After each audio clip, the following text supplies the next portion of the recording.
Hey there, welcome to episode 68 of the Quaggling Sand audio program. I am your host, Dan Hugo. I'm recording this at 7:30 p.m. on Wednesday, February 26, 2025. I've realized I don't even know if I've been saying 2025 for the past 2 months. If I really think about it, because I don't really think about it when I'm saying it. I kind of wonder. Either way, today, episode 68, we are going to talk about Newton v. Pilot. What does that even mean? Well, depending on whether you've seen the cover art, you should have some idea that it is mobile devices, PDAs, personal digital assistants. If you've been around for a while, you might remember those things from the early 90s. If not, you missed out.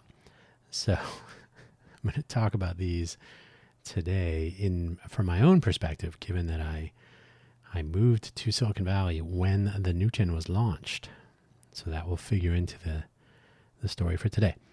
The Quaggling Sand audio program, if you are new here, is a personal vanity audio essay channel, I suppose. Stories from old days, new days, mostly reflections. Maybe there's something to take from these, or maybe they're just for posterity, or both. Quaggling Sand, the name, is a term I coined when I was very young.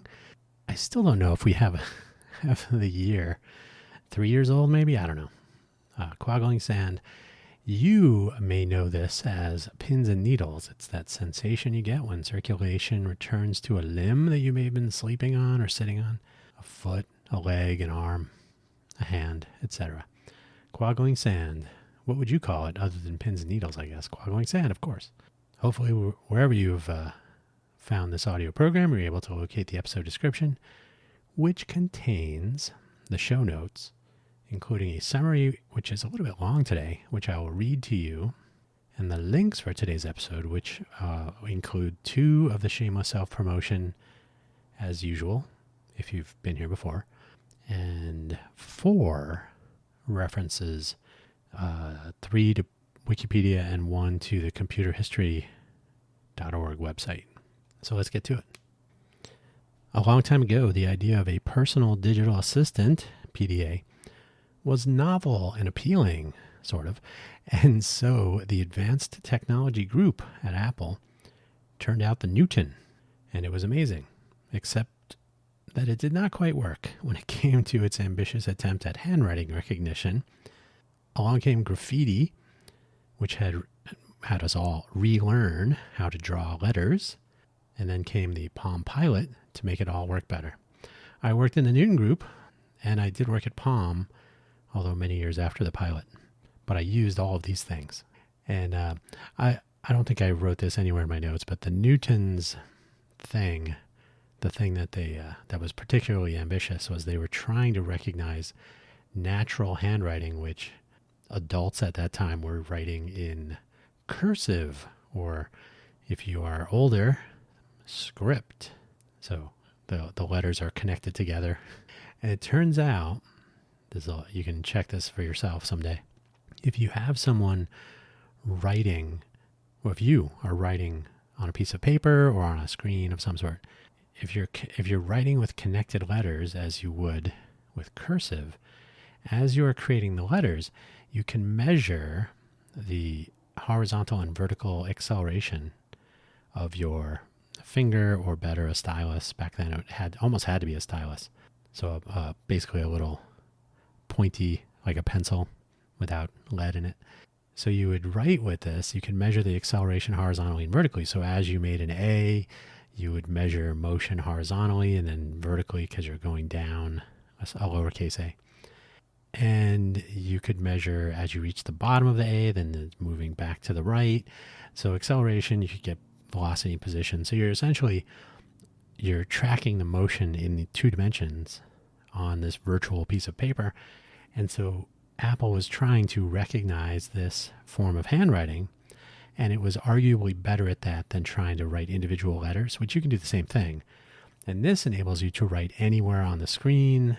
It allows you to possibly write in different directions, although I don't know if it really handled vertical too well. Like if you're writing on the vertical axis of a graph and you want to label it or something like this. But they were trying to do something really ambitious for the time. And you got a lot of lag. So the ink appearing on the screen would take, milliseconds. And people are not good with, I think it's, is it 200 or it's like 200 or 400 milliseconds. And after that, you really start to get that delay and it can really throw off the user experience. So that was something about the Newton that was particularly ambitious. Like I said, the Palm Pilot and in fact Graffiti, the software that they were using, removed all of that risk and just had you learn a different way to draw characters in a little box. So you couldn't write anywhere on the screen. You could write in the little box, one letter at a time. And it worked. The links for today's episode, the first two, of course, the shameless self-promotion, buymeacoffee.com/DanHugo. You're under no obligation to spend any money at either of these, although I guess it would be kind of cool. It would be interesting to know that people are interested.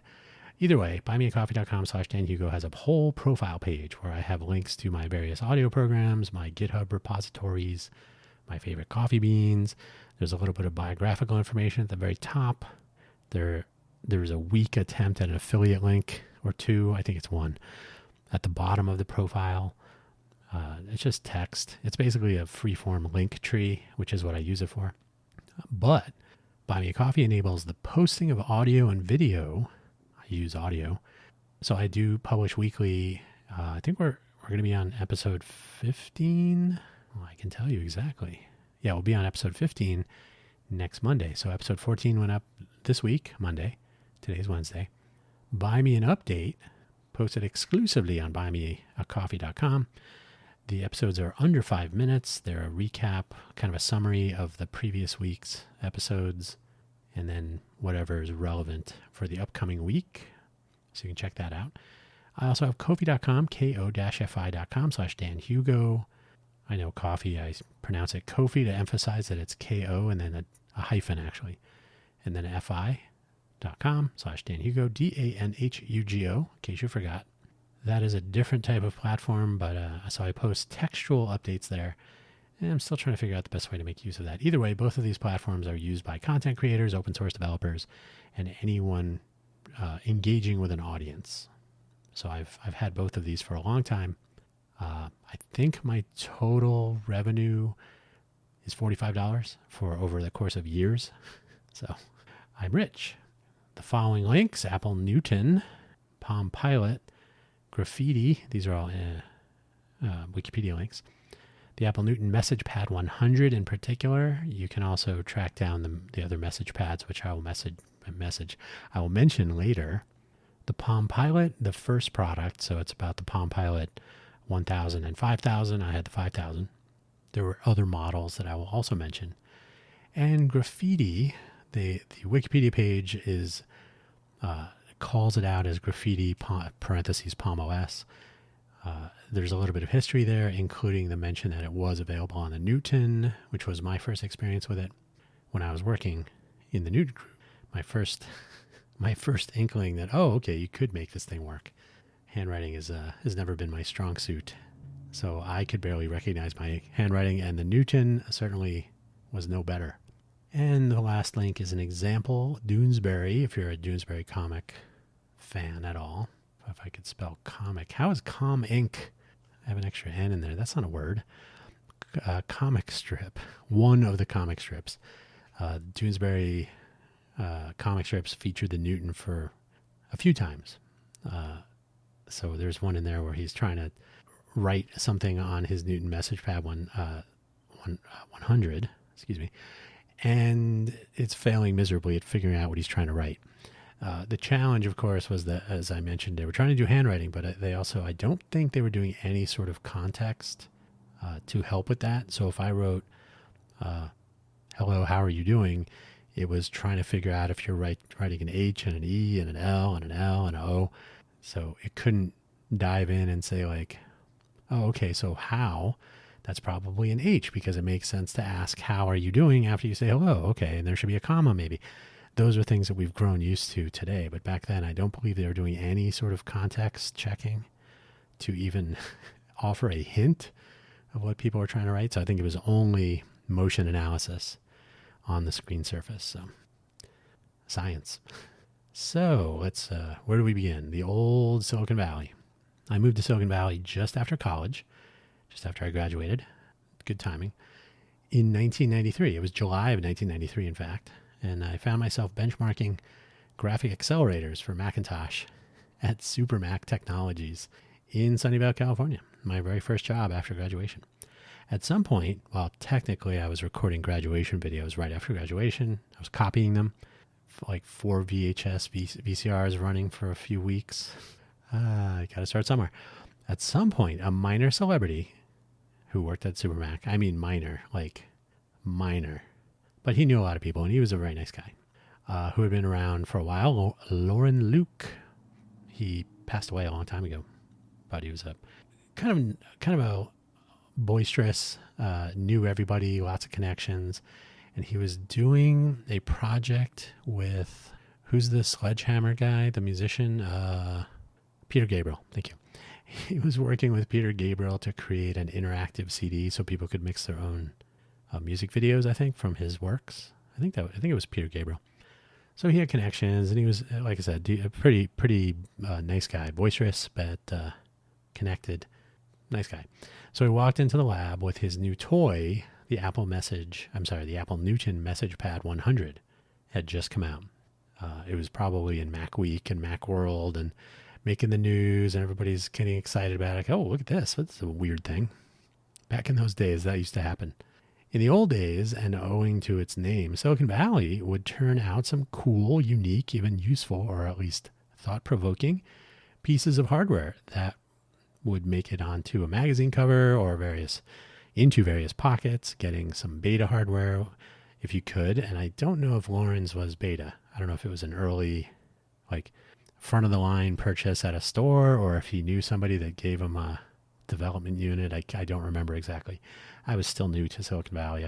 I was not wise to these ways, but you could get beta hardware. Just if you got lucky, you might find some beta hardware that somebody left in a restaurant or a bar on a bar stool. That happens. So it could be one of those things. And you might be in a circle of friends where somebody works at a company and you have access to the beta stuff, or you could try it out, or they would take it home and show their friends and don't tell anybody. So you'd have an opportunity to fiddle with some new gadget that, like, oh, this is the latest thing. It isn't out yet. That was kind of exciting.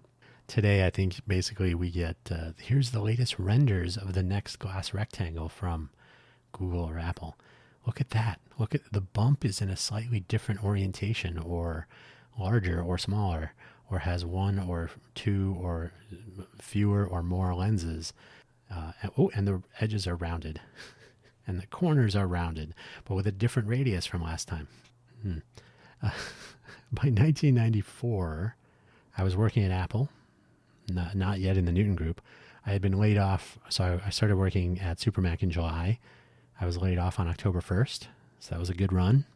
I worked for 2 weeks at Storm Technologies, and then I started working at Apple Computer in Apple Quality in the Mariani 1 building, which was the first official address of Apple, as located in many of the Inside Mac documents, the books about how the Mac worked, for example.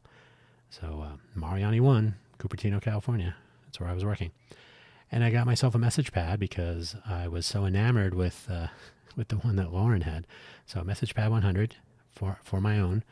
It was very cool, but also not really that useful without the Graffiti app, which I would eventually try out. I think I installed it on my message pad 100. I think it was just available, and it was the oh look, now you can actually make this thing work by writing in this weird alphabet. And you can check out the weird alphabet if you go to the Wikipedia page.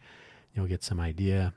It's not quite as goofy as shorthand, if you're familiar with that. So it's not that much of a departure. You're just mostly writing characters with like 2, maybe 3 or 4 vertices, or a circle. A circle is an O, really. You're not getting too creative with that. An A was an upside down V, etc. So basically, can I put the stylus on the screen and make one continuous motion for each letter, lift the stylus off, and then start again?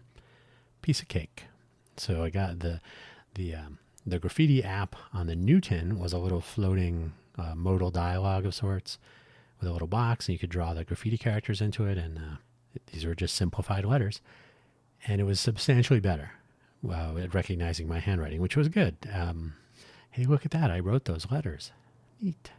The thing about the Newton that made it interesting, the things about the Newton that made it interesting were many, some of which I found when I dove into the ecosystem for a very brief look. My Newton was stolen when my car was broken into a few months after I got it.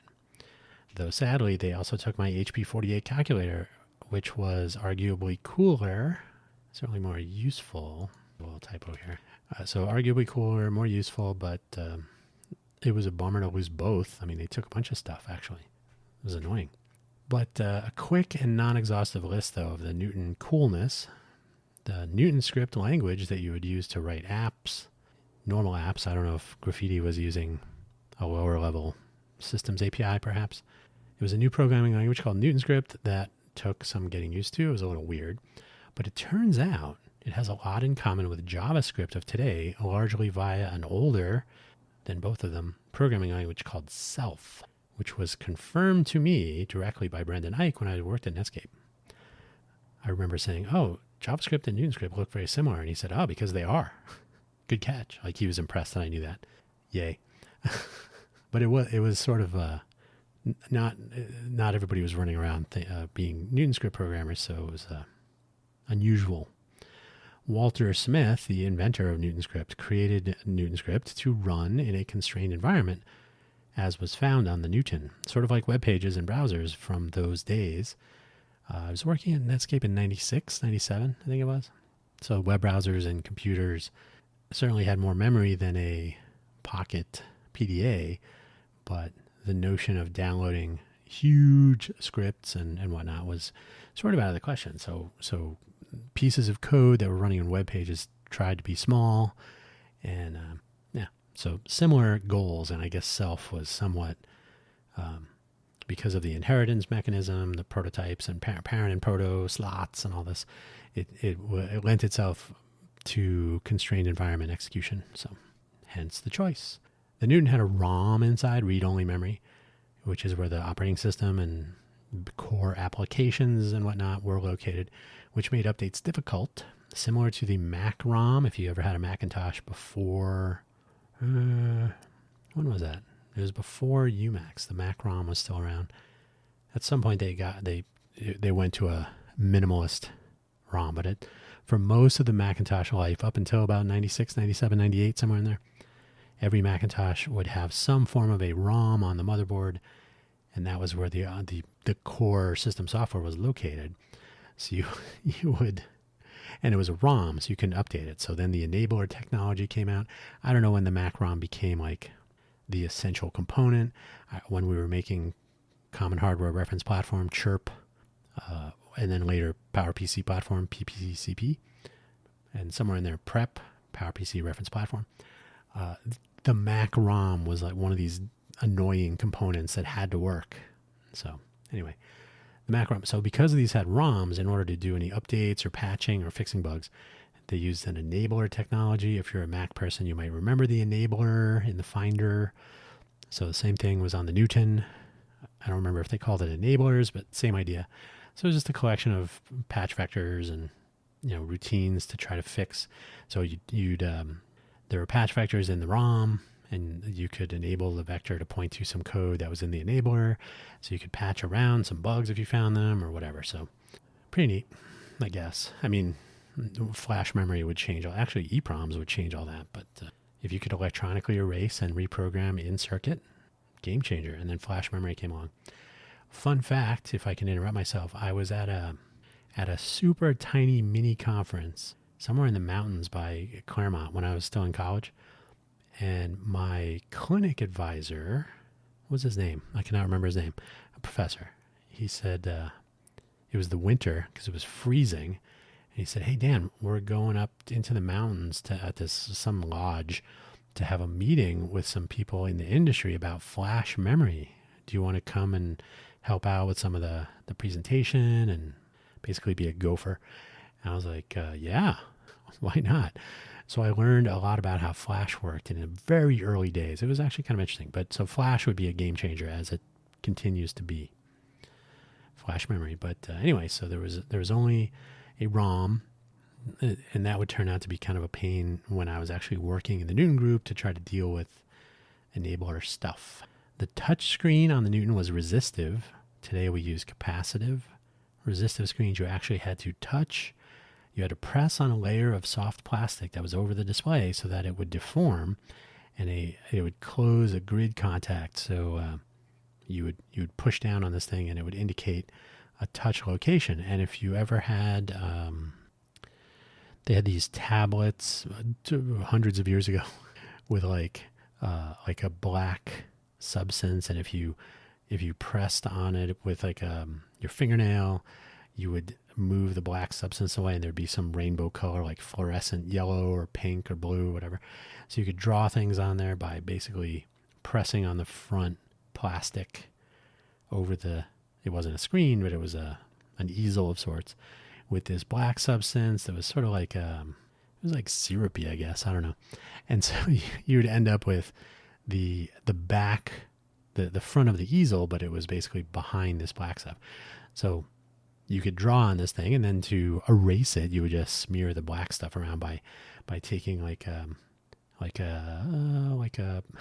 equivalent of a trowel, I guess, and just moving the black substance around. So return the easel to black. So that front plastic part was important, but it meant that you could now with electronics, you could only touch one place at a time. So the Newton displays and resistive displays in general are single touch. So there's no multi-touch capacitive displays. Probably the Newton would have been a completely different experience if multi-touch capacitive displays were available back then. And I have to think that Steve Jobs remembered the trouble with single touch resistive displays, and they were just not a good experience for writing on them. They felt kind of squishy. So the iPhone, when it launched, you may remember, it was definitely a game changer, but the ability to touch and pinch and zoom and all that, a super game changer, like a new way of interacting with images and with as user interface input. To be able to zoom in and out and rotate things, multi-touch, kind of definitely a game changer. It had a PCMCIA card or slot for expansion. I should change that. Slot. So PCMCIA, and I do not remember what that stands for. They're ISA cards. If you remember your old PC days, they had those, and I don't remember what ISA stands for either, but it's ISA. And then later came EISA, and then later PCI changed the world. Macintosh had the new bus cards, and then they went to PCI, and then everything was fine. So the PCMCIA cards enabled you to expand, to add features to your Newton message pad, and they were like little cartridges that you would plug in. And there was you could get some static RAM for extra storage, and they could be battery backed, so you could basically have a little removable storage device, and you can back your stuff up. Or other possibilities like a modem with a little pop-out RJ11 jack, and PCMCIA modems were very popular for laptops back then. So the fact that you could take that same modem and put it in your Newton was interesting. Data was stored in soups, like a soup, SOUPS, soups, which were extensible data frames that enabled applications to add their own columns to tables. If you are thinking like a traditional SQL database, that's what I'm talking about. So you would basically you would update the table definition to include new columns, and then whenever you would do an insert, it could insert blank data for those columns, but those columns would be there. So you could basically carry along new pieces of data associated with records. So it allowed applications and extensions of applications to collaborate on the data stored and how it was manipulated and so on. I cannot go into more detail than that at this time because it's been so long, but this meant applications could share data for novel solutions. Though this was almost certainly a security problem depending on what those data were, so I don't remember too much of how it worked, but it was interesting. And it's something that every once in a while I throw around in current projects, like my, I can't remember what I call it, for for the Munibits project, the database uses not quite the same thing, but sort of the idea of extensible, like adding new columns to existing data, making sure they all connect together. Anyway, so that was also kind of interesting. At the time, I knew more about it, but it's been so long. Who knows? Soup, look it up. Newton script, soup, Newton, data frames. The battery life on the Newton MessagePad 100 was ridiculous. It was horrible. There was a common bit of wisdom floating around comparing the MessagePad 100 touchscreen to the HP LX 100, which was a little palm top with a flip-up screen and a little keyboard. Kind of looked like a horizontal, didn't really look like a horizontal, but the keyboard was similar to an HP calculator keyboard, basically, because same company. But if you can imagine like a double width BlackBerry, and then the screen would flip. Now that doesn't really help, but did I put a link to that?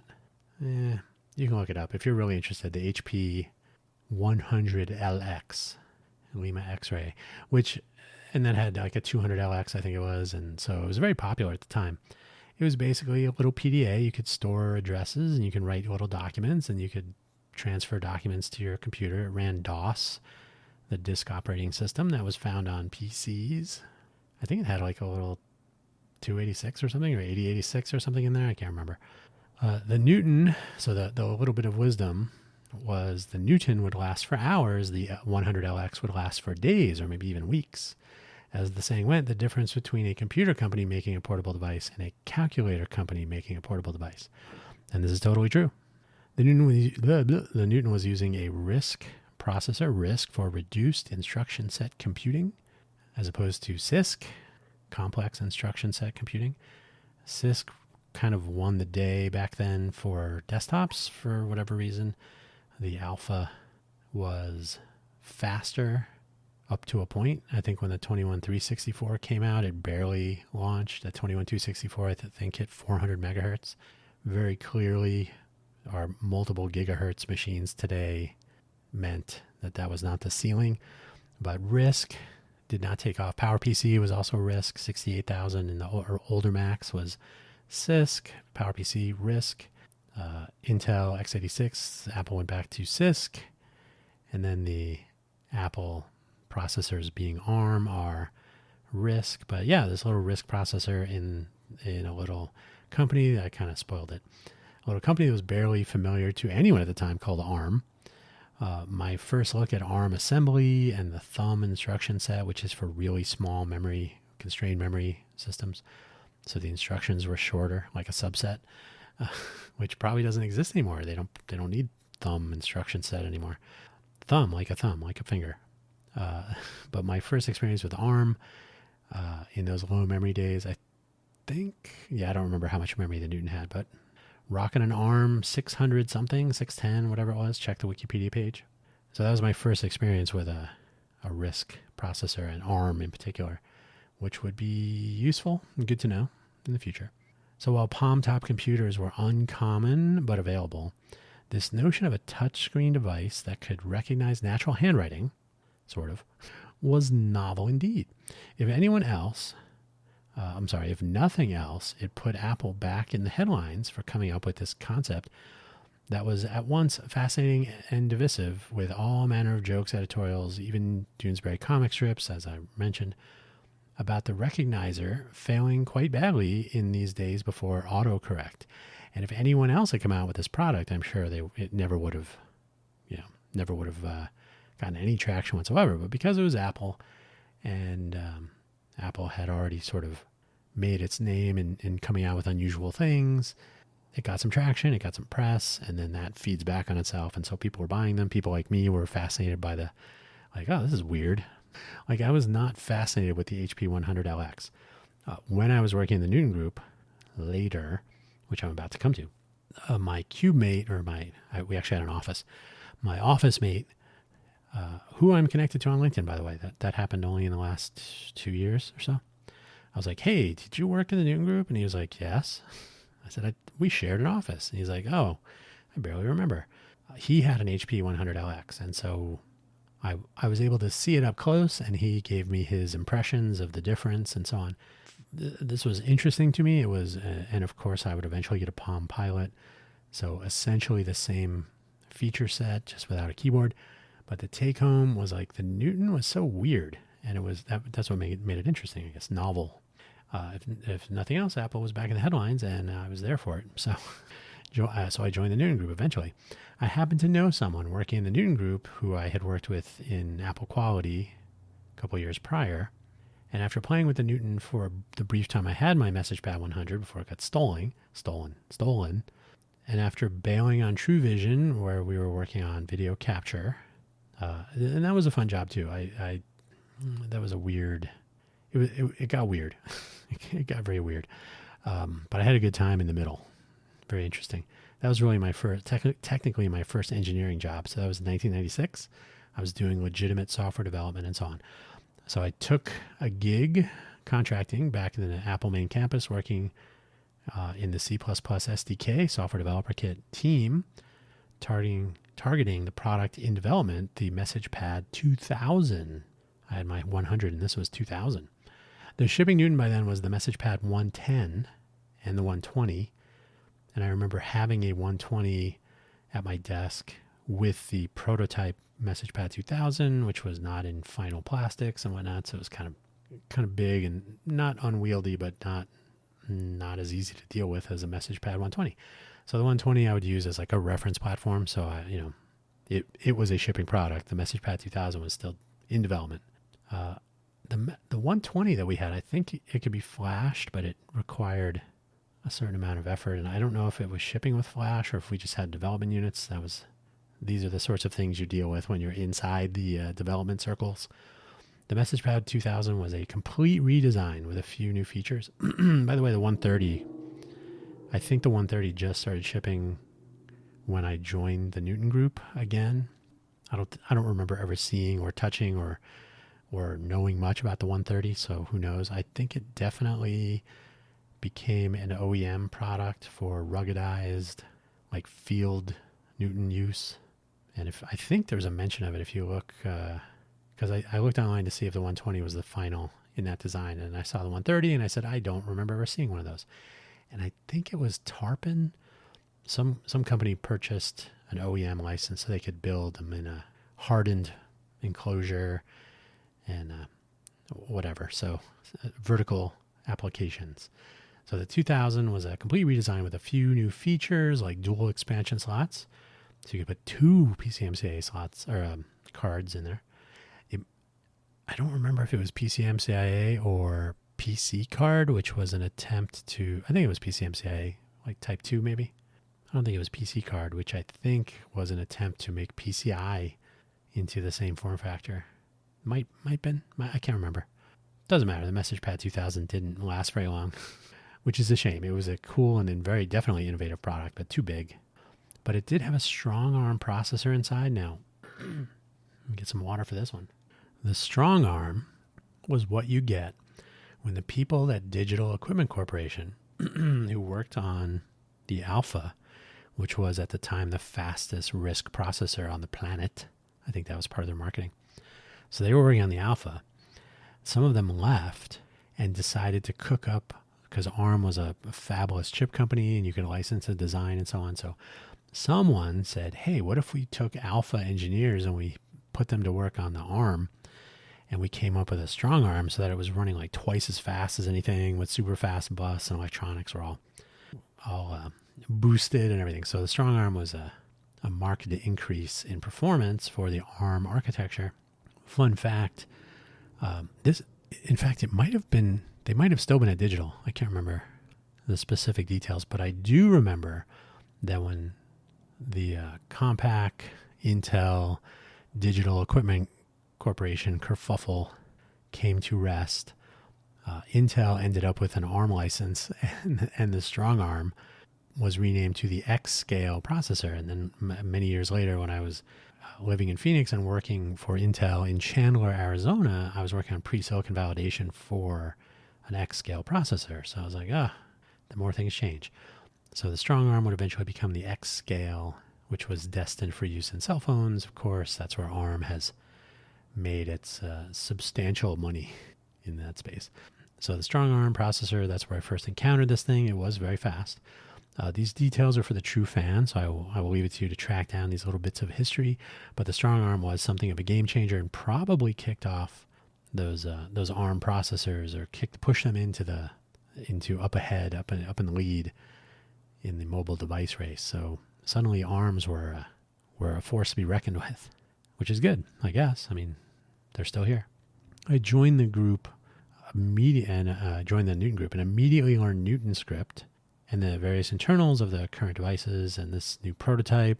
So I learned about the enabler scheme and how the system was built. Walter Smith was still working in the Newton group, so I had some interactions with him, but he was really more of a, what do you call it, a principal engineer, so like a principal, like PAL, principal. So he wasn't working day to day. He was more working on little pet projects or seeing what he could hack on and tweak and whatnot. So he wasn't in meetings and he wasn't part of any process, but he was around. And I cannot remember the guy who was running the Newton group. He would eventually try to spin it out. His name was Sandy something. Can't remember. I met him. Nice guy. I didn't really have dealings with the upper management folks too often.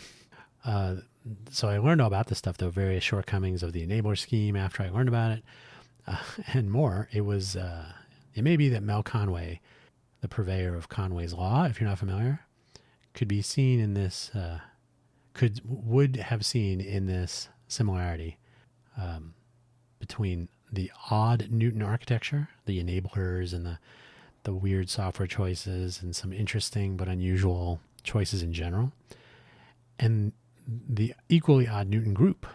And if you're not familiar with Conway's Law, CONWAY', Conway's Law, it's that we build our communications or tools, our systems, so that they basically mirror our actual real world interactions. So it's just the way things are. So Mel Conway, he's on Twitter. He's also on Blue Sky. And he actually will interact with you. I have. So there you go. Conway's Law. So yeah, if you have an unusual outside the box thinking group of people and they're making something, then they will probably make something that's outside the box and unusual. Something to think about. So eventually I would leave the Newton group. I was on a contract. So I did a few months in the Newton group, contract role for, I think it was 6 months, the usual Apple thing. And by the way, at the time, being an Apple contractor, you got paid weekly and you got paid for every hour you worked. So there was no shame whatsoever in being, oh, I'm just a contractor. No. Employees knew this all too well. You're getting paid better than I am. So that was the way to be. So contracting at Apple, I had wrapped up my stuff in the SDK project. I assume it all shipped, but I don't know. The MessagePad 2000 did ship, but the days of Newton were growing short. There was a new player in town, and I was off to work on smart cards at a German company called SCM Microsystems. Shortly after joining that company, I picked up the developer edition of the new kid in town, the Palm Pilot 5000. I don't know if they had a developer edition of the 1000, but I figured, I was just hacking on the Newton. I should figure out how this thing works. Developer edition, Palm Pilot 5000, the newest gadget in the PDA space from, of all things, US Robotics, the modem company, USR. This was powered by a 68000 processor. I think it was a 68003 something, 683 something, like a mobile embedded, not really mobile, embedded. It did work with batteries, so it was mobile, but it wasn't designed to be mobile necessarily. So a 68000 processor, as was found in the original Macintosh computers before the PowerPC came along. And while they still had resistive touchscreens on the Palm Pilots in those days, they did have Graffiti built in with a little dedicated writing area at the bottom third of the screen. So no more floating modal dialog box like on the Newton. Arguably, well, no, it's just different. It behaved almost identically, essentially identically. So it could sync with your desktop, though, Windows or Mac, with a little serial port cradle, and it lasted for a very long time on two normal AA batteries. So unlike the Newton, which required gymnastics, I don't remember if the Newton had a removable battery. It probably did. But yeah, to get the Newton to do anything for more than a few minutes, a couple of hours, good luck. But the Palm Pilot could last for substantially longer for two AAA batteries, and you could pop them out and put in new ones, or you could use rechargeables. So it was right away a better deal from a practical standpoint. Like, it was usable. SCM Microsystems was many was all about smart cards, which were supposed to make a big splash in the US, and they would several years later. I'm trying to remember now. So I was at SCM in 97, I think. And when did the Amex Blue card come out? Because I think that was the first credit card. It was a credit card, not a traditional American Express charge card. And I think it was the first card to come out that actually had the smart chip technology, and almost no one used it. It was not available at point of sale terminals and whatnot, but they had it. So if you found a place that you could actually use this thing, you're like, oh, wow, let me try this. So chip cards, smart cards, whatever. Of course, now everybody has a chip in their credit cards, debit cards, whatever. They're commonplace. But SCM was very early. Europe had adopted chip cards, chip cotton. This German company had acquired a team from Schlumberger. So Schlumberger, which is a big company that does a lot of things, and Gemplus, Gemplus, Gemplus. We're in France, in La Ciotat. In fact, I went and visited there, and there they were, Gemplus and Schlumberger. And then this team that were part of SCM, hung out with them for a week. Very interesting.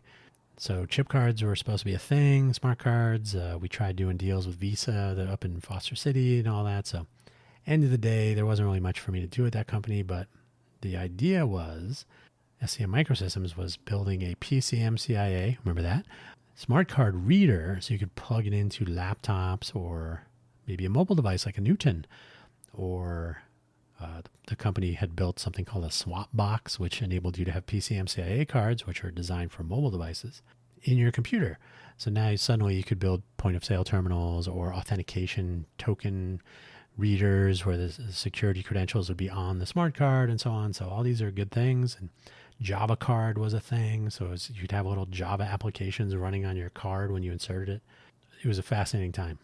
And so because of my Newton thing, it connected my hands-on experience with the Newton message pad and its PCMCIA slot.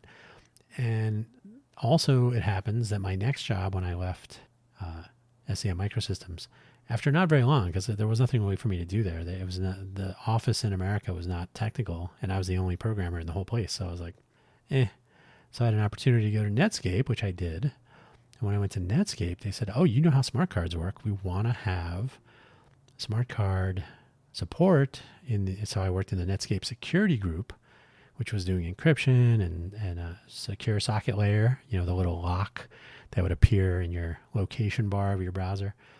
So secure connections over the insecure internet, secure socket layer, now replaced by TLS. So make sure you're not using SSL anymore. So I was in that group, and they said, oh, you know how smart cards work. And I did know how they worked well enough to have been part of a development in that direction, except that they never did anything with that. So I never worked on smart card integration with anything from Netscape. But that's why I joined Netscape, or that's why they hired me, I guess, was because of my smart card background. Who knew?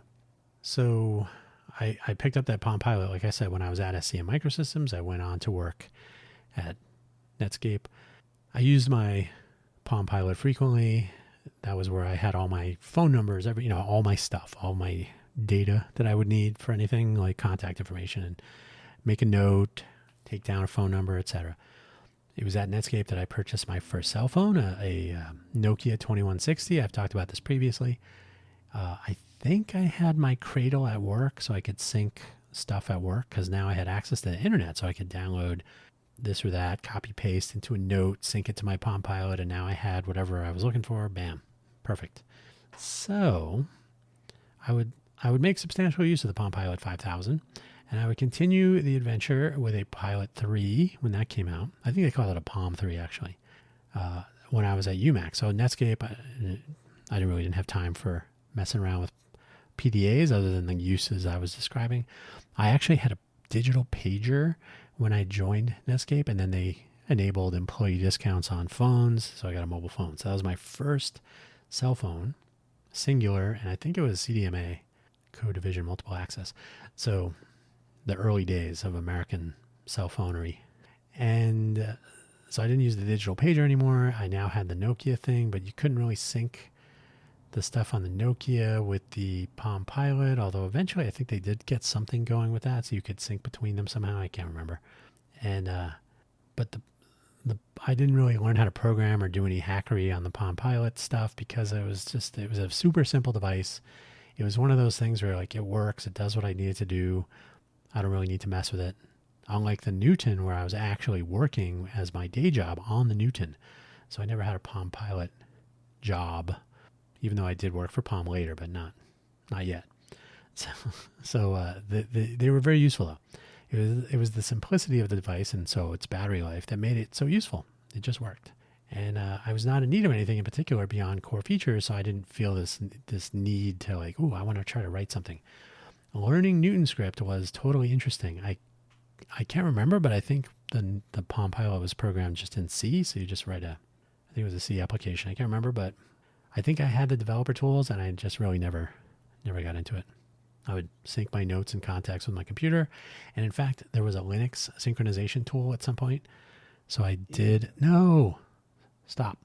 Can't wait till Alexa Plus comes out. See how much worse that is. So I think there was a Linux sync tool. It came out fairly quickly after but I think it was working at Netscape because I had a Linux machine on my desktop, so probably. And I definitely had my first home-built Linux computer at home, so probably. But I also had my old 7500 at home, my old Macintosh 7500. So was it yeah, it was 7500. Yep, it's all true. And then later I would have a Palm 5, which was very cool looking. Definitely industrial design was a massive improvement. Production by Street. So a cool device, but essentially unchanged. The Palm, by the way, the fun fact, US Robotics, when they built this thing, they licensed the operating system, basically the entire software stack that was running inside the Palm devices from a third party. So they retained control of the software. And for future reference, you should never depend on a third party for your entire intellectual property core. So that really stifled them for a while, and Handspring spun off, but later they would start running their own stuff, and that's when I joined the Palm picture later. So at some point I was out with friends though at Stoddard's in downtown Sunnyvale, my favorite hangout until it became the Firehouse, I think it was. But Stoddard's was cool, Firehouse not so much. And one of these other people, one of my friends that was joining us, pulled a Pilot 4. I think it was a Palm 4. I can say Pilot. Palm 4. No, not Palm 4. Palm 7. Palm 4. Palm 7. Palm 7. Famously the wireless-enabled Palm Pilot. Palm whatever, Pilot something.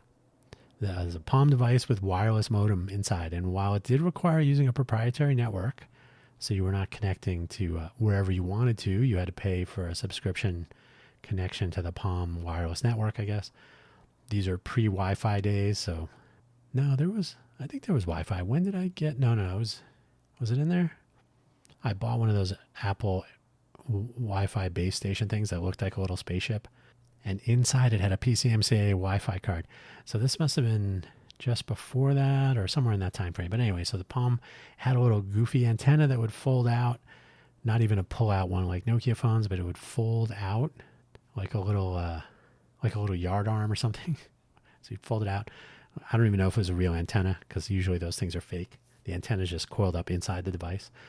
But so we used this proprietary network, and then it really didn't have a real web browser. And remember, I had worked at Netscape, so there was no the web was a thing, and so the Palm 7, you could do certain things. And if you ever used a WAP browser on a feature phone, and these are all things from ancient history, but a WAP browser, if people who were building websites could build WAP content, so it's sort of like the AMP, the accelerated mobile pages from Google, you basically say, I would like to build WAP capable content so that if somebody's visiting my website on a mobile phone, you'd be able to see it on a tiny little display. So same with the Palm 7.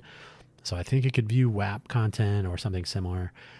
Probably you could do Gopher or something. So there were a couple of experimental services, and Palm may even have had like an interface thing. So it would go, you'd enter some website and it would pull out whatever. So they tried to make a go of it. It was very niche, very experimental, but it was cool to see one in action. This was a Palm device that didn't really take off, and yet it still kind of did, if you know what I mean. It was the dream of an internet connected device in the pocket with reasonable battery life. I mean, how could you go wrong? And it was sitting right there. Here, you want to try it? So that was cool.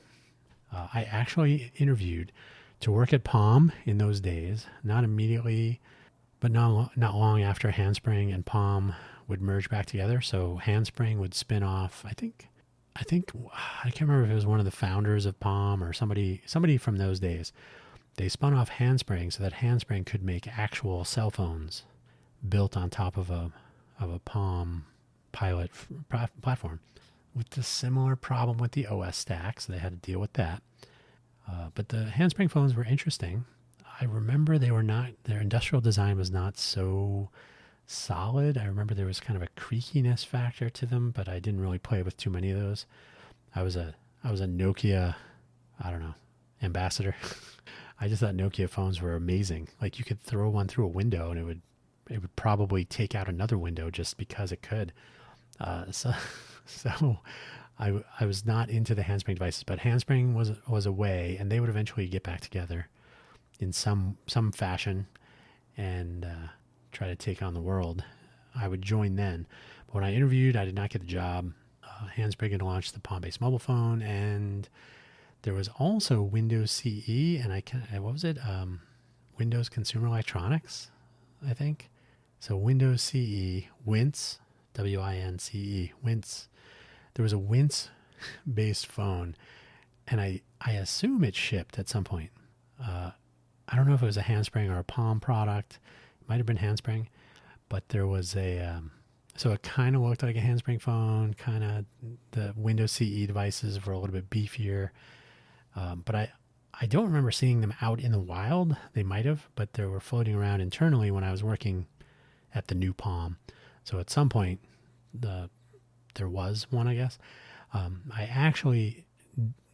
I encountered it mostly in the group that was doing, they had a Solaris machine.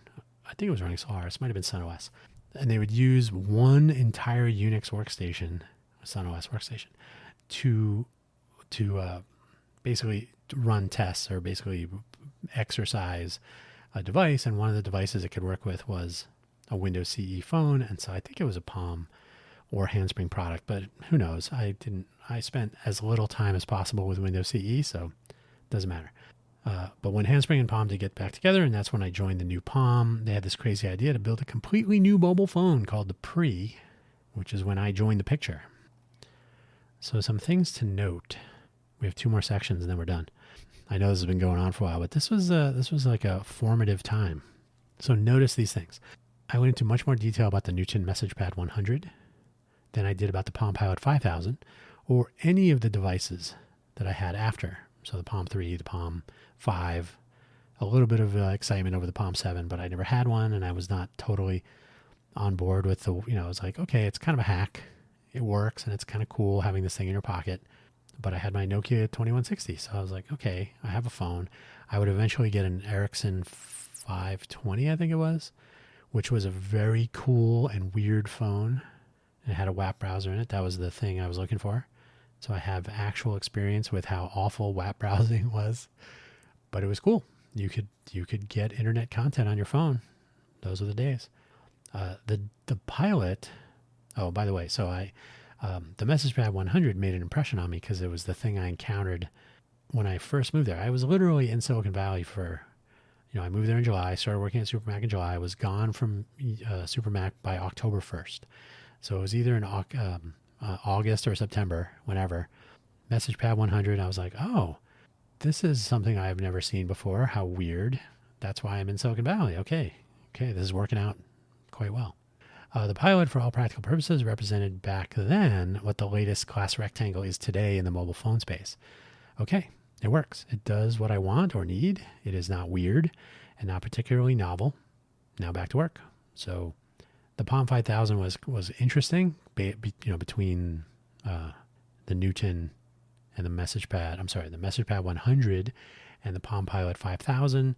There were, vast differences, but the bottom line is the Palm Pilot just kind of worked, did its thing.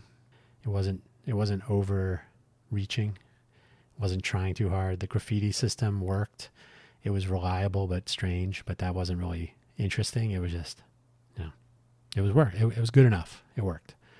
Now that can make or break a company to have a product that works or not. Apple was in no position to die because a Newton was hard to use or didn't really work, if you want to take that stance. So yeah, it worked. That's what mattered. Then the Palm Pilot was not exciting. The Palm Pilot was not really novel or interesting. The PDAs were kind of around by that point. The Newton Group was going to spin out from Apple. There was just going to be a company called Newton. And I believe they even had the Newton.com domain. And I think, let's try it right now. Yeah, Newton.com is still registered to somebody. Who is it registered to? Okay, I'm checking the browser. Newton.com. If you type in Newton.com, yep, you go right to Apple and the iPhone 16e. So Newton.com was going to be a separate company, but Steve Jobs put an end to that. So I was going to spin out. Jobs had just returned. I mean, literally had just returned. And he was having meetings at City Center, which was another collection of buildings where Apple had some offices. So he was having meetings at City Center. And I was working at UMax by this point. UMax was an Apple licensee. So Jobs was like, we're going to get rid of Mac licensing. We're going to stop the clone business. We're going to bring all that back in. So the two lead companies that were both in Cupertino, literal or down the street from Apple, Power Computing, where I knew a bunch of people from my other Apple days, and UMax, where I was working. So the day that our general manager was at City Center to meet with the Council of Elders, where it was make or break a case for staying in business to at least sell through inventory, which is what happened. I was told this later by the general manager. His name is Peter.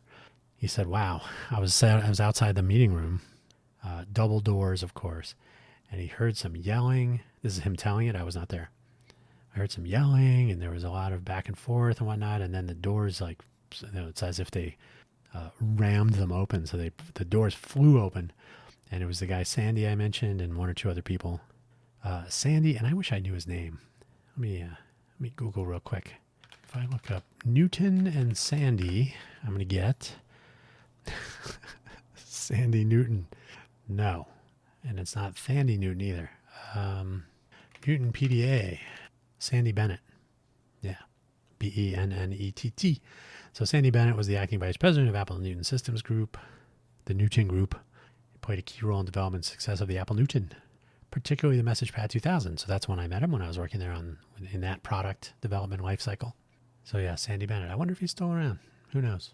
I know he was not a friend of Steve Jobs, by all accounts. So the doors flew open, and I believe, from what I was told, I think it was something like, well, we're not spinning off, or something like that. Like a 10-word summary of like, there goes the entire plan, or something like that. And of course, UMax was allowed to sell through their inventory, and then we moved on to Intel Designs, and that, I think I've already talked about that. So they were going to spin out. They didn't. At the last minute, Jobs canceled, and he pulled the Newton back in. So Newton.com, of course, as you will find yourself if you like, goes to Newton, and they've maintained. This was 1997, 98, somewhere in there. So this means that they've owned that domain, and it points to Apple since 27 years ago, or something like that. There you go. So the last minute he pulls it in, and I'm going to guess they really wanted to maintain or retain all the patents that had arisen from the touchscreen and the handwriting recognition and so on. I'm sure there were millions of patents on the stuff. And to be fair, Apple Advanced Technology Group, which I visited one time during a tour for, what was it? It was some sort of open visit day or something. I don't know if it was like a family day, but they had all kinds of cool demos. They were doing stuff with Silicon Graphics, Indigo, and Indigo? Yeah. Not the, was it Indigo? No, that was the Indy. Not the Onyx. Crimson. Crimson? No. Anyway, they had these not usual desktop machines. They had these big SGI machines that were running physics simulations and whatnot, because they were doing all kinds of stuff on modeling motion of devices and representing them in skeuomorphic user interface designs and so on. So they were advanced technology group, go figure. So totally interesting. So to their credit, they did invent a very novel device with a lot of creative stuff. And I would bet, but not too much, that Jobs was thinking, I have ideas and I'm going to keep this technology to ourselves for the time being. So did those notions find their way into the iPhone directly or indirectly? Who knows? Probably. But certainly the iPhone has vastly improved versions of some of the same ideas that were tried out in the Newton, right? The Palm Pilot was a safe bet. As I remember, we're noticing a couple of things. So the Newton was so new and novel that they weren't even allowed to spin out during a time when Apple was spinning off or canceling technologies. Apple printers went away. Apple cameras went away. They dramatically reduced the product line. If you've ever seen the Think Different presentation where Jobs is in his cargo shorts talking to the press people, and he talks about how they dramatically reduced the product lines and simplified their product lines so that it wasn't such a diverse, printers and cameras. Other companies can do those. HP can do printers. We don't need to. Even though the Apple laser writer was a game changer also. See, Apple was always doing crazy stuff. Whatever happened to those days, right? So the Palm Pilot was a safe bet, though. All things considered, it did what it needed to do. It lasted a long time with the battery life. It was not too expensive. And it was popular enough so that it was easy to see how others were using it. It was not a common thing to come across someone using their message pad out and about, I could say. Like, it was the message pad 120, for example, which I use at my desk, and the message pad 100. They were just big. They were big and bulky, not pocketable.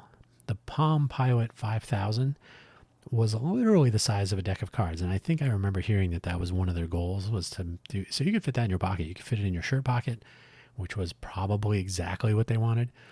So shirt pocket, of course, it would fall out if you're not careful. Put it in your pocket protector, but it would literally fit in your pocket and it would last forever. Like, now you have a product that can be mass adopted. You could pull it out at lunch, you could pull it out at dinner, you could pull it out whenever, and people say, "Oh, I've heard about those things. That's cool." And then they could play with it for a minute and go, "Oh, I'm going to get one of these." Message pad was like, "Oh, what is that? Oh, man, that thing's huge." Yeah, I have to carry a car battery around to charge it. So just from an adopting public perspective, the Palm Pilot was a safe bet. It was popular and easily recognizable as like, oh, that's something I could use, and it fits in my pocket. Apple with the Newton, and Palm later with its the pre-mobile phone, which was not running Android nor iOS, right? iPhone OS. It was running Linux, which all phones should. So Apple with the Newton and Palm with the Pre took huge swings with their devices. The Newton rolling out with some very cool ideas, but not convincing a world that was just not ready for it. That handwriting recognition that didn't work was not useful. While Palm with the Pre did something equally outlandish with a new device that was not a BlackBerry and it was not an iPhone, and it was coming out just as the Android 1 was available because Android 2. I brought my Android 1 to the interview when I interviewed at Palm to work on the Pre, so the Android 1 was shipping, the Android 2 not yet. So the Android 1 was an awful device from modern standards, but also a big swing. It was a very quick turn away from a BlackBerry form factor. When the iPhone came out, the Android team said, that's not a BlackBerry. So they were in a weird place. But anyway, I had my Android 1. I went to the Palm interview. We talked about the Pre. We talked about Android running on the Palm, on the Android 1. And the Pre was just outlandish. It was running Linux. It was essentially an open system. The form factor was very unusual. The feel in your pocket and in your hand was very comfortable. It was a very interesting device. It was a little bit complicated to manufacture because of the curved slide and the keyboard with the flex cable and whatnot. So it was kind of a pain, but the physical user experience, the mechanical user experience was compelling. It was very interesting.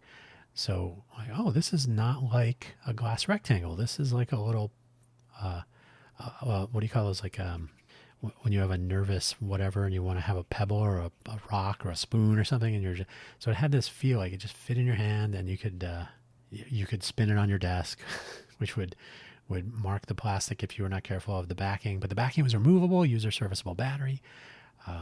Just a really interesting and unusual device. And it was running Linux, like I said. So we were building this entire front end that was making use of the card interface, which you now find in Android phones and iOS. And anyone who says, oh, Android copied iOS, no, because Android hired away the user experience development team, including, I think he's now the VP of user experience for all of Google or something, named Matias Duarte, who invented the card interface for the Palm OS. So Android, quote unquote, copied it from Palm OS through hiring an acqui-hire of its developer. And then an iPhone took those ideas and ran with it as well. So the swiping up to swipe the card away and all that stuff, that came from the Palm OS. So Palm OS was doing a lot of interesting things. It was running Linux. It could do music and video just like any other phone. You could write applications in JavaScript like web pages. You could take your mobile apps mobile-friendly web pages and port them over and all that. Obviously not that easy, but not much harder. So cool idea, right? So nothing was wrong with the Palm Pre. And it was just before Android really got the traction, so it was really coming up against the iPhone. But maybe Sprint was not the best launch partner. It wasn't. And maybe it was just too novel with too many oddities that just weren't the glass rectangle. It had a keyboard, but it was a little weird. It was not a BlackBerry keyboard. It was small, kind of rubbery. And while it was cool, it was very cool. The world was just not ready for it, and it was not ready for prime time. That's too bad. So novel. This is the last section, and then we're done. Novel. Novelty. Novel means new. Hopefully new and interesting. New ideas are tough. I have them all the time myself, and I find when I attempt to describe them to people, I get quizzical looks, confusing questions, and sometimes outright dismissal. Quite literally, a month ago, I was at a coffee shop with this person who's trying to launch his own startup here in Vegas, and it's a weird idea. I'll just leave it at that. And I was describing two different things to him, and he absolutely was not understanding what I was trying to describe. Quite literally trying to make up his own take, right? Like, oh, so do you mean, and I'm like, no. So explaining the Newton to people in 1993 was probably very, very similar, even with the device in hand, to show people. And showing is usually easier than telling. So if you can show someone and they can hold it in their hand, or you can pull up a web page and say, here's my storefront, here's my service, here's whatever it is. So if you have something to point to and to show people, that's a little bit easier than trying to describe something. I don't even have a slide deck. I'm just telling him, but I'm telling him in as easy like trying to draw a mental image, right? So I'm not going out into the weeds. I'm like, no, it would do this, this, and this, and then that, bam. But it was just not getting all the way across. So in my experience, showing is easier than telling, and so that's kind of where I usually land. Is like, I just have to launch it somehow. But so most people have a hard time imagining novel things. Like, this handwriting recognizer will work much better in 20 years, I promise. Why would I want to spend so much money on a thing to write on with such awful battery life, though? I have a pen and paper, right? So if you showed someone the Newton message pad, which is the case back then, it doesn't understand my handwriting, the battery life is horrible, and I literally have a piece of paper and a pen in my pocket. Maybe I have a little notepad, maybe I have a little spiral notepad or whatever. I can drop it on the floor and it doesn't break. If somebody steals it, I'll just get another one, right? So it was a hard sell. But the Newton was novel. It was interesting and weird. It had that, what is this exactly? And of course, it was a precursor to a lot of interesting things, which we are still using today. I have covered the Nokia device timeline before, some small fraction of it perhaps, because there's a lot of stuff. Nokia was taking huge swings of their own in the feature phone space. So they were really, back when America still had TDMA, CDMA, and then in the early days of GSM 1900, and then later 850 and 1850? Did they come out with 850? Anyway, all these GSM frequencies, and then later LTE. LTE after. Anyway, so they were in the space where like the iPhone was not yet ruling the world. The BlackBerry was really aimed at business. So there was still this huge space, and then before the BlackBerry, this huge space for a phone that you could send text messages with and make phone calls. What else do you need from a phone? So the Nokia devices, they had all kinds of industrial designs and shapes and sizes, all kinds of ideas to explore from the orientation of the phone. They had the gamer phone. They had the one that flipped. The keypad would flip over, so then you could hold the phone horizontally and have two halves of it on either side of the screen with keyboard. So the number pad was, you can find pictures of these things on the internet, but like they were doing some crazy things. They were using different display technologies like transflective screens. I don't know if they had a color LCD early on, but the transflective screens were really cool. Those were neat. Cool keyboard ideas, like I said, software features, the famous Snake game on every phone. So who knows? And ringtones, of course. The Nokia ringtone, which I have to this day on my phone, on my Android device. It's the Nokia ringtone from the what is it? Kelvin Universe Star Trek, when young James Kirk has stolen his uncle's car. What was it? Was it a Mustang? And he drives it off the cliff. But when the uncle is calling him, it makes that space age Nokia sound. And if my phone were here, I'd play it for you, but it's not. So Nokia was taking these big swings, and then suddenly the touchscreen market appears. Apple has launched the iPhone. BlackBerry is still got the keyboard, which, by the way, which I've mentioned this before. I'm a huge BlackBerry keyboard fan. The bold was okay, but the curve that came before the bold, the curve had a physical trackball, which failed eventually because it just had so much dust or whatever pocket lint. So eventually it just stopped working. But the keyboard, the configuration of the BlackBerry, the solid construction, everything turned a little bit worse when BlackBerry stopped being BlackBerry, in my opinion. So when Nokia tried to get into this space, they're like, we have to compete against the iPhone. It's not feature phones anymore. It's got to have a web browser and color screen and multi-touch on it.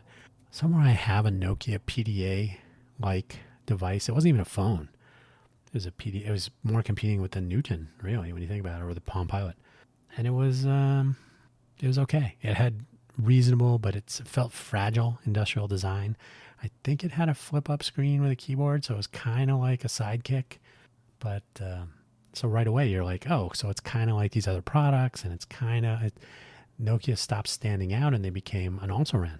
You got the also-ran problem, like, now we have to compete with the PDA space, and eventually the iPhone / Android. And Android did the same thing. Like I said, Android was going to come out with a phone that looked like a BlackBerry. iPhone comes out, and they're like, we gotta make a glass rectangle. So the Android 1 was not the best attempt.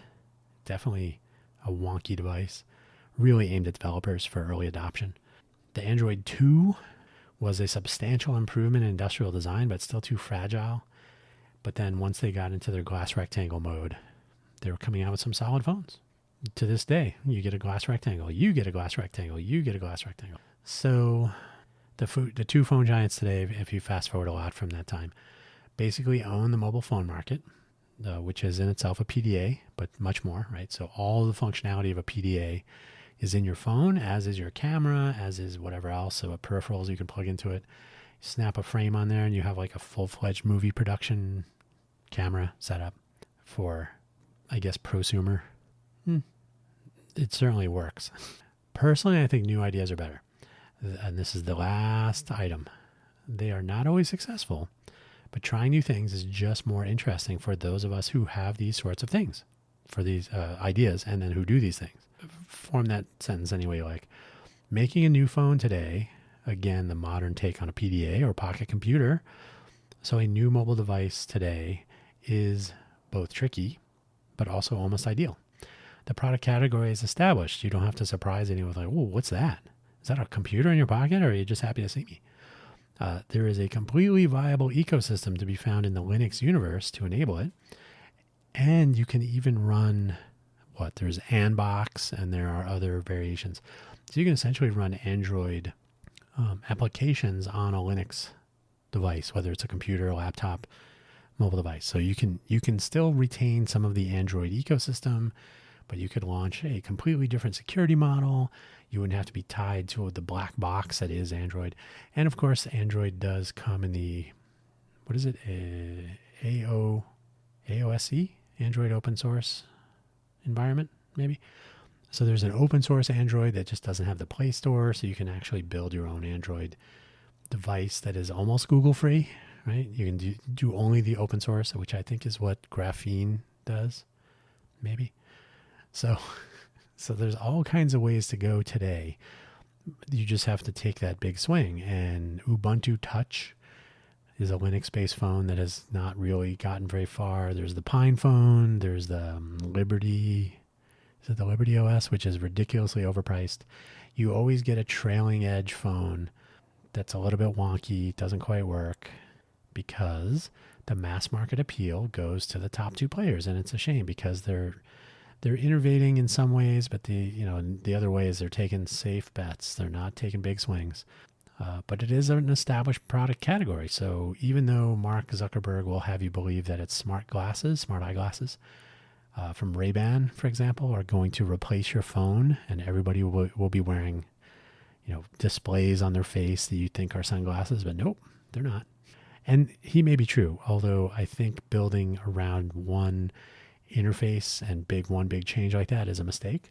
If you look at the history of Nokia, they were doing different things. You could, back then, especially with your SIM, you could pop the SIM out of one phone and put in another. And in fact, Nokia, have I mentioned Nokia?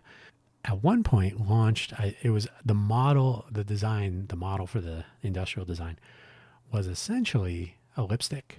It was like a little square about the size of a normal lipstick. I have some sense of what that size is, but if you can imagine, similar form factor, and that was your phone. So if you could put that into a small evening purse, I guess, you could still have your phone. It barely had a keyboard of some sort. It didn't really have a screen, like very super minimal. But you could have a phone that wasn't sticking out of your back pocket or creating a bump or an outline on your clothing or on your purse or any, so tiny little device. Probably had enough battery in it to last a day or two, but they were thinking outside the box. So you could say, oh, sometimes I need smart glasses. Other times I need a display. Sometimes I need a phone with a keyboard. So the whole notion of being stuck with one device as your big investment for 2 years or whatever has limited. And now, you go with the safe bet. If you want a peripheral, well, we only build for the iPhone and the Pixel 9, not even the 9 XL. Right? So you got to get the most popular phone from either Apple or Google, maybe from Samsung. But if you're getting something from Huawei or Nothing or whatever, there are tons of companies that make Android compatible devices under license or whatever. But if you want to get cases or keyboard cases, which are, Clicky or something has one, you're kind of stuck with the form factor of the major companies. So the creativity has given way to just mass market appeal. And unfortunately, in my opinion, and if you ask around, the mass market appeal is like, well, I've already invested in the Android ecosystem or the iPhone ecosystem, so I don't want to change. I have all my data. I don't want to have to redo my contacts. Certainly getting a new phone is a pain anyway, regardless. So it is super possible to have a Linux-based mobile phone that's leading edge. It's just expensive. It's expensive to do, and adoption would be weird, and people would be a little scared of diving, one of those, into a new platform, a new ecosystem. Is it going to work? Is it going to support the apps I need? Is it going to have the games I want to play? So, an Android compatibility layer, just like I mentioned, the Andbox, containers, the technologies are all around. It's a question of integration and making sure it's rock solid. And at the end of the day, you'd be able to say, hey, you are attached permanently to a big company as an iPhone or Android devotee, but you could own your platform, own your data. You decide when the GPS is on or off. You decide when data is being sent somewhere, and then don't otherwise. So and then I've had just discussions about some ideas about data portability. You should be able to switch devices as you feel the need to without having to reconfigure from scratch, Like my data should just be in a place that I can say, I want to access my data on this device today, with all the security configuration considerations, which we've all come to know and love by now. So yeah, these are all things that are possible. And if there's one thing I took away from Silicon Valley, which is it's difficult to reproduce at city scale, or Silicon Valley is not just one city, but so when I hear we're going to be the next Silicon Valley here in Vegas, if I can inject that, I'm like, that's not that easy. But when you have this notion of like, oh, we're gonna make a thing that no one's ever seen before, and we're gonna try it, and we'll put it out there. People from Silicon Valley are gonna buy it up like crazy because I want the latest thing. And novel, new products, new things are risky and they're expensive, but when you do get it right, they're game changers, or they can be. And I think that's really interesting and exciting. So when I, in my time in Silicon Valley, software is super cheap by comparison. So right, one example is the PDAs. So they weren't phones yet. But if we take those PDA examples, those were physical devices that didn't have an ecosystem for either of them. You launch a new product, it's a new piece of hardware, it costs money to develop, you throw it out there into the world, you hope people buy it, and then when they do buy it, they say this, can I put things on it? And when the iPhone launched, it didn't have the iTunes store.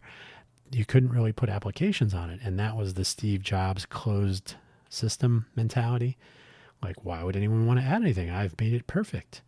Next, you'll be wanting to put salt and pepper on my food that I cook for you. Production by the street. So we could all appreciate this one example, but I really think ruts are a bad thing. And I think the glass rectangle is a good example of being in a rut when it comes to innovation. And so if someone were to launch a new type of phone, like Palm attempted to do, and you say, well, it's not compatible with the iPhone, and this is, of course, before Android kind of dominates. But when you're going to launch something that doesn't run the software people have come to depend on, you enter in last place. And then it's really hard to make that up. So it's tricky, and phones are a tricky thing, but the market is already established, like I said.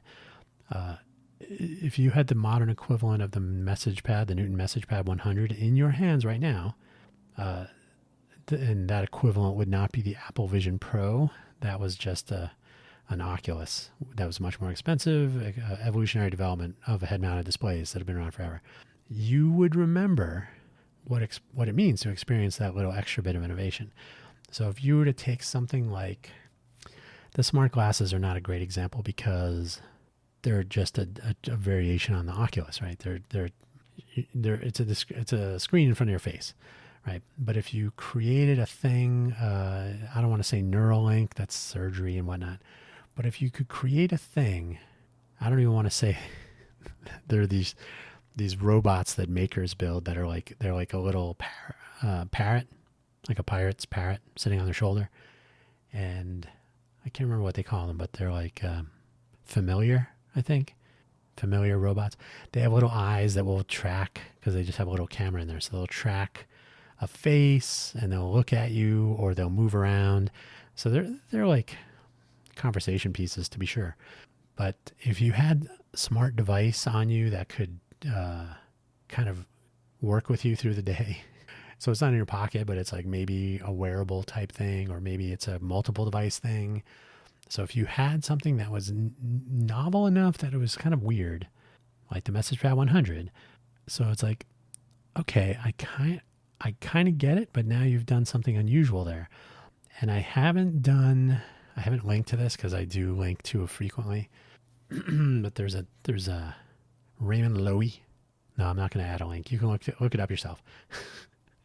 Raymond Loewy. I think it's Loewy, because I always misspell it as Lowey. So I think it's Loewy. Raymond Loewy was a famous designer, product designer. I believe he designed the Coke bottle, for example, but Greyhound bus, maybe, logos, physical devices, vehicles, whatever. And he always designed things that were really impressive, maybe a little weird at the time. And he has a design philosophy. Let me make sure I know what because I always misstate. I spelled his name right. Raymond Loewy. Maya, the Maya principle, most advanced yet acceptable. For some reason, I would always say minimally advanced, but it's most advanced yet acceptable. The idea is this. If you make something too crazy, it's not appealing. So if you make it the most advanced version of your idea as possible, yet still acceptable so it doesn't scare people away. For example, the Palm Pilot, Maya. The Apple Newton, maybe most advanced but not quite acceptable because it was just too far. It went a bridge too far, as they say. So, but if you come up with the most advanced version of your idea, yet make it acceptable so that people get it. And then the other way of stating this is in order to, you can say sell someone, but in order to present something, what is it? Oh, in order to present something surprising, something new and novel, make it familiar. And if you want to present something familiar, like, oh, it's just another version of the Palm Pilot, make it surprising. So you take something that people are familiar with as a starting point and you deviate from that. And you either surprise them with a, ooh, what's that? Or you build something surprising, but build it on something familiar. Like, oh, that's just a Palm Pilot. No, but it's wireless. Get it? Innovation. It's what's for breakfast. Anyway, I've gone on far longer than most other episodes. My clock says 1 hour and 30 minutes or so. I will truncate silence as usual, so it will still be a long episode. Thank you for listening, as always. Novel products, novel things. It doesn't have to be electronics, but it usually is in the modern era. It's like when you go to a new restaurant, a great example of Maya, or, hey, let's go to a new restaurant. Okay, where should we go? Are you going to choose the ethnicity or the style of preparation or something that you've never tried ever? Like, hey, let's try this Ethiopian restaurant. You've never tried Ethiopian. And you walk in the place and you're like, whoa, wait, I'm eating with my hands? What is this? So that would be maybe too advanced, not acceptable. But if you say, well, I know I like Italian food. Here's this Italian restaurant, but it's from northern Italy, and I'm more of southern Italian, so I could try some new. They'll still be very different, but you'll at least start out with like, oh, it's kind of like Italian, right? So you could look at anything and you can say, if I want to try something different, am I going to shock someone? And by the way, this is where fusion food becomes popular. Like, it's Italian food, but in a taco. It's Italian Mexican fusion. But anyway, yeah, novel is cool stuff. The new Message Pad 100 versus the Palm Pilot, and then the Palm Pre versus the iPhone and the Android. These were interesting times, and it's part of my interesting portfolio of work experiences, and we'll see what I can do with all that. Anyway, again, thank you for listening. Now I got a 1 hour 35, so we'll see if it drops down to like an hour 25 or something. Take it easy. Thanks for listening as always. Cheers. Bye-bye.